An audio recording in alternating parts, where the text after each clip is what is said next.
Capítulo 3. Vamos a ver la Asamblea Legislativa, pero antes retomamos el cuadro en el que nos habíamos quedado en el capítulo anterior, sobre todo para que veáis las diferentes opciones políticas que hay en este momento. Todavía una buena parte de la población francesa es absolutista, defienden al rey, son los llamados realistas. Muchos tienen que exiliarse fuera de Francia, otros entrarán en guerra dentro del propio territorio francés. Son sobre todo la nobleza y el clero, que quiere defender sus privilegios, su posición de poder. Por otro lado, están los llamados patriotas, liberales, los que asumen las ideas ilustradas de división de poderes. Por un lado, los monárquicos, que son constitucionalistas, defienden al rey, quieren que haya un rey, Borbón, Luis XVI, pero sometido y limitado a una constitución. Ya vimos además que la constitución del 91 era una constitución en la que el rey tenía derecho de veto, o sea, todavía tenía mucha influencia el rey. Y por otro lado están los republicanos, aquellos que ya no quieren una monarquía, les sobra el rey. Los más moderados eran los girondinos y después los más radicales son los jacobinos. Estos son los grupos políticos a grandes rasgos. Hemos visto que había una Asamblea Nacional en 1789 que se convierte en Asamblea Constituyente porque elabora una Constitución del 89 al 91. Y cuando ya está elaborada esta Constitución, se convierte en Asamblea Legislativa porque va a legislar, va a hacer leyes. Esta Asamblea Legislativa se tiene que oponer a diferentes frentes que tiene. Por un lado, dentro de la propia Francia hay conspiraciones realistas. Hay lugares, como la Vendée, donde los realistas se levantan en armas contra el gobierno de París. Va a empezar una guerra contra las potencias extranjeras que quieren apoyar a Luis XVI. Los países absolutistas, Austria, Prusia, entran o intentan entrar en Francia para acabar con los revolucionarios. Ante tales amenazas, los sans-culottes, la gente que viene, el grupo que viene del pueblo, se va a radicalizar. Ya no les basta con que el rey haya sido apartado del poder o limitado, sino que no quieren rey y además quieren realizar medidas sociales que les beneficien. Así que otro elemento, otro punto importante, otro acontecimiento, es el asalto en 1792 al Palacio de las Tullerías. Bien, veis ahí que en esta fase de radicalización, entre comillas, de la revolución, tenemos otras tres subfases. Primero, la Convención Girondina.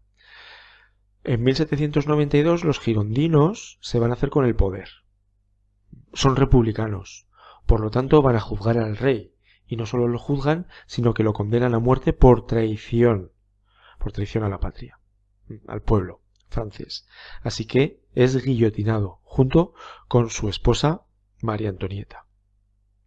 Bien, van a tener que hacer frente a ese levantamiento realista de la Vendée que he dicho anteriormente y al intento de los países extranjeros de liberar a Luis XVI antes de su muerte, que es la coalición contra Francia.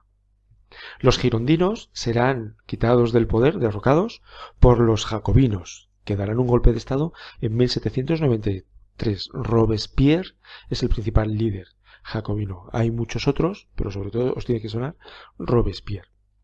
¿Qué diferencia hay con respecto a los anteriores?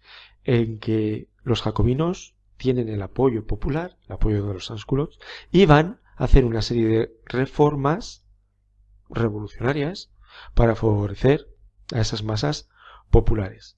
Crearán una constitución democrática y una serie de leyes sociales para beneficiar al pueblo. Por contra, también es la llamada época del terror, donde la guillotina va a estar en funcionamiento durante más tiempo, con un gran número de muertes, de víctimas, por parte de los propios jacobinos. Finalmente, estos jacobinos serán apartados del poder en 1794, no 1974, 1794, en el golpe de estado de Termidor, y los principales líderes jacobinos serán también asesinados en la guillotina, entre ellos Robespierre.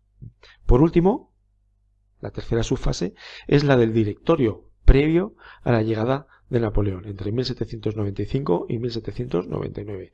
Se crea una constitución más conservadora que la constitución jacobina.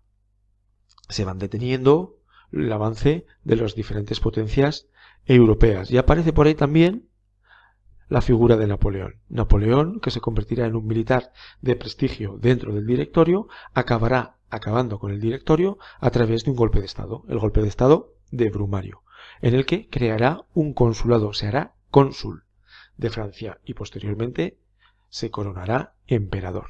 ¿Veis? Estas son las diferentes fases y cómo ha ido evolucionando la revolución desde una monarquía parlamentaria a una república con carácter social en la época jacobina, a una república más conservadora en el directorio y finalmente a un imperio con Napoleón. Las medidas sociales que aplican los jacobinos son estos: el control de los precios y de los salarios para beneficiar a las clases que tienen menos, es la ley del máximo, la distribución de los productos, de los bienes, de los contrarrevolucionarios, de la gente que ha emigrado, de los realistas, sus tierras, sus riquezas se intentan repartir entre los que menos tienen. Se van a vender también las tierras del clero. El clero es la iglesia. Van a intentar crear la educación obligatoria para todo el mundo. Se cerrarán las iglesias. Por ejemplo, la Catedral de Notre Dame de París será un templo a la razón, la diosa razón. Se creará también, o se propondrá, el matrimonio civil, no eclesiástico, el derecho al divorcio, la limitación del derecho de propiedad, un montón de cosas sociales para beneficiar a los que han estado marginados históricamente. Sin embargo, las mujeres no entran dentro de estas medidas sociales. Se prohibirán los clubs de mujeres, por ejemplo, o no se les dará la debida importancia a todas esas mujeres que han participado en la revolución y ahora serán apartadas de ella. Algunas imágenes que son importantes de la revolución es por ejemplo, la muerte de Marat, que era un periodista asesinado por Carlota Corday. Es un cuadro muy famoso de David. David luego hará retratos de Napoleón.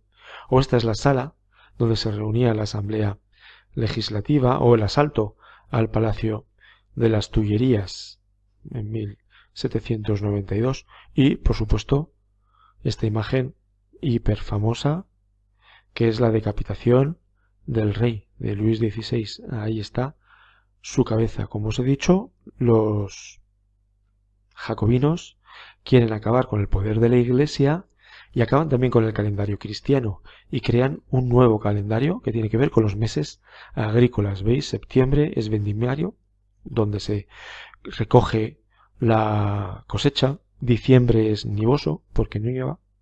Febrero pluvioso, marzo ventoso, abril germinal, cuando germina la flor, mayo floreal. ¿Veis? Este es el calendario republicano de la Revolución Francesa. Seguiremos en otro episodio. Hasta pronto.